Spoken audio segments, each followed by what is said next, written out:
Po obliadke krásneho exteriéru sme sa presunuli do teplúčka interiéru a to musím tiež konštatovať, že táto krásna vesmírna loď je plná skvelých materiálov a veľmi kvalitných materiálov, cez kožené sedadlá, brúsený nejakých liniek, nejaké látky, tuto veľmi krásne aj zvolené farby.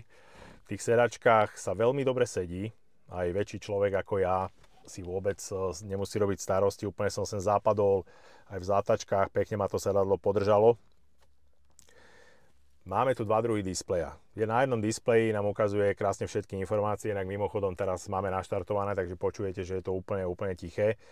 Máme dojazd 363 km, výrobca udáva 600 km dojazd, ale v tomto zimnom období sa dostanete na nejakých 550, momentálne máme ešte 66% batérie. Tento druhý krásny 15,5 palcový displej nám ponúka veľké množstvo nadstavení, rôznych funkcií, ale čo by som chcel vypichnúť je vyhodnocovanie týchto jazdných vlastností, čiže po každej jazde si pekne pozriete, ako ste hospodárili s baterkou, koľko energie vám čo zobralo. Samozrejme, všetko je ovplyvnené podľa toho, či si prihrievate tento krásny športový trojramenný volant, alebo si zapnete vyhrievané sedadlo, poprípade nejaké fúkanie.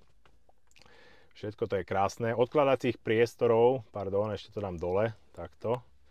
Odkladacích priestorov je tu veľmi dostatok vo dverách, či už na vodu, či už na nejaké doplnky, stredová konzola, odkladanie na kávu. Určite by som spomenul, alebo čo sa aj mne veľmi páči, je bezkáblové nabíjanie, či už len položený telefón alebo rýchle nabíjanie cez USB káble a nádherná panoramatická strecha, ktorú keď si sem dáte dve kávičky v zime alebo čaj, môžete pozerať krásne oblohu. A to je asi tak všetko. Ja už len teda zaradím Dčko a idem si ešte vychutnať toto krásne auto.